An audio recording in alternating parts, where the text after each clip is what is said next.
Good morning! Another day, another DIY. Let's ukay transformation. Napalit na diyan ako ng tela sa halagang 10 pesos. Ganahan dyan ko musulod na ukay-ukayan ba na tag 10 pesos lang ang all. Unahan na din na to og cut ang mga sleeves. Then isunod na to og cut ang sa kilid kay para mahiwalay ang front and back na tela. Unahon sa nato og pattern ang sa front na skirt. Baligi adjust na ko gamay ang pattern kay gusto ko mas taas-taas ang palda. Pero na lang sa imo kung gusto ka mas mubo pa. Ato lang ng atikon og pin kay para pagunting dili mo usbog ang tela. I-arrange na tong tarong ang tela kay para hapsay pagkagunting. Dapat tarong jud ang pagkakat kay para nindot ang atong dress. Mao jud ni ang advantage sa kabulo ka mutahi ba kay makabuhat ka sa imong gusto suoton. After natog pattern sa palda, ato din ang guhitan sa kilid kay para guide sa tong slit. Para naapod tay shine bright like a diamond. So kamo na di bahala og depende sa inyo kung asan nyo ibutang ang slit. Kay ako mas prefer nako na sa right side ang slit. And next na pod nato og pattern ang sa back ni skirt. Bali adjusted nato siya kay para mapantay ang sa front ni skirt. So ato ra na siyang itupong kay para dili maghiwi-hiwi ang atong mga sayal. Kay mao jud ni siya ang trabaho sa mananahi, kita ang mag-adjust. Then ato na siyang ikat after nato mag-pattern. So wala day na siya napinan ang atong back pattern pero okay lang basta manindot lang ang pagkakat. After nato cut sa tong back na skirt, ato na pong ikat ang center. Kailangan nato ikat ang center kay dira nato ibutang ang invisible zipper. After a cut, ato din na siyang i-edger kay para ang tela dili magkahaghag. Kay para nindot ang tahi ug nindot pod ang tela dili magkahaghag.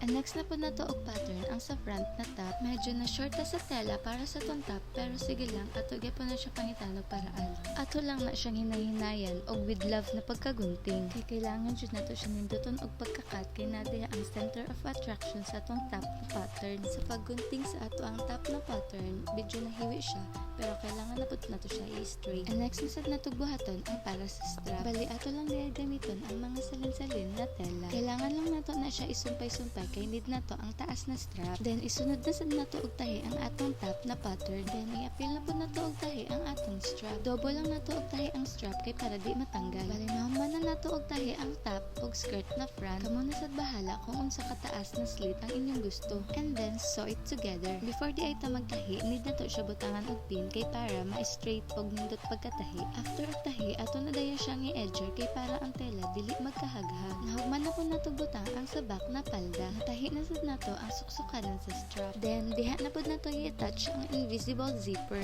Pag human og tahi, edi tapos na, nakabuo ka na ng sexy dress.